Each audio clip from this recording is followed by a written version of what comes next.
Hello and welcome back to my channel. I am Manisha. बहुत लंबे gap के बाद मैं चैनल पर वीडियो बना रही हूँ। इस दौरान बहुत सारे लोग चैनल के साथ में नए जुड़े हैं, तो उनको बता दूँ कि इस चैनल पर मैं किताबों, कहानियों और ट्रैवल से रिलेटेड वीडियोस बनाती हूँ। तो यूँ ही चैनल के साथ में बने रहिए। तो चलिए आज के इस वीडियो की शुरुआत करते हैं।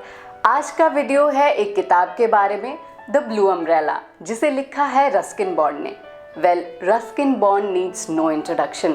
उन्होंने बच्चों के लिए बहुत सी किताबें लिखी है और यही वजह है कि उनको चिल्ड्रंस राइटर भी कहा जाता है। द ब्लू अम्ब्रेला कहानी है बिन्या नाम की एक लड़की की, जो अपनी माँ और भाई बिज्जू के साथ में उत्तराखंड के एक गाँव में रहती है। एक दिन वो जंगल के रास्ते से अपने घर लौट रही थी। वहाँ पर कुछ लोग आए थे पिकनिक मनाने शहर से। उसकी नज़र उन पर पड़ती है और ख़ासकर उस अम्ब्रेला पर जो उनके पास में रखा था। वो एक ब्लू अम्ब्रेला था। बिन्या उस अम्ब्रेला की तरफ बहुत आकर्षित होती है और उसे करीब से जाकर देखना चाहती थी। जैसे ही वो उन लोगों के पास पहुंचती है तो उन लोगों की नज़र पड़ती है बिन्या पर और साथ में वो आकर्षित होते हैं उसके द्वारा पहने गए पेंडेंट पर।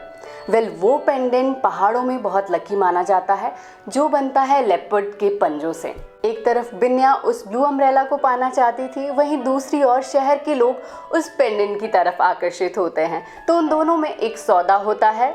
बिन्या को फाइनली वो ब्लू अम्ब्रेला मिल जाता है। जब बिन्या घर लौटकर आती है तो उस ब्लू अम्ब्रेला के चर्चे पूरे गांव में होने लगे थे। इस कहानी में एक और बहुत इम्पोर्टेंट कैरेक्टर है राम भरोसे। राम भरोसे बिन्या के ही गांव में एक किराने की दुकान चलाता था। कभी कभी उसका भाई बिज्जू और बिन्या उसकी दुकान से टॉफ़ी खरीद लिया करते थे। जब वो उसकी दुकान पर जाते हैं तो राम भरोसे की नज़र पड़ती है बिन्या के ब्लू अम्ब्रेला पर। वो उस ब्लू अम्ब्रेला को किसी भी कीमत पर हासिल करना चाहता है। अगर आप सोच रहे हैं कि ये स्पॉइलर है इस कहानी का, या कहानी यहीं पर एंड हो जाती है, तो ऐसा बिल्कुल भी नहीं, क्योंकि असली कहानी इसी पॉइंट से शुरू होती है।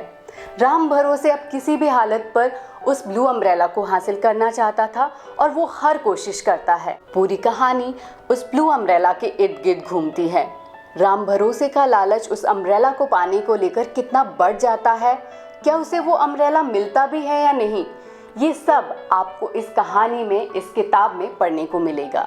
इस कहानी के अंत तक आते आते राइटर बहुत सारे इंपॉर्टेंट मैसेजेस कन्वे कर चुके होते हैं। बिन्या की इस स्टोरी के माध्यम से राइटर इंसानियत और दयालुता के मैसेज को बहुत खूबसूरती से अपने मैजिकल वर्ड्स के थ्रू कन्वे करते हैं। सिर्फ 83 पेजेस की ये किताब बिगिनर्स के लिए बेस्ट है। 2007 में विशाल भारद्वाज ने इस पर एक मूवी भी बनाई थी, द ब्लू अम्ब्रेला के ही नाम से, जो कि बच्चों द्वारा और बड़ों द्वारा भी बहुत ही पसंद की गई। मुझे ये किताब बेहद पसंद आई और मैं इसे रेकमेंड करना चाहूँगी। अगर आपने ये किताब पढ़ी है तो आप मुझे उन लेसन्स के बारे में बताएं जो आपने सीखे हैं इस किताब से। अगर आपने नहीं पढ़ी है और आप पढ़ना चाहते हैं तो वो भी मुझे बताएं कमेंट सेक्शन में कमेंट करके। मैं जल्द ही मिलती हूँ एक नए वीडियो के साथ। Till then, take care.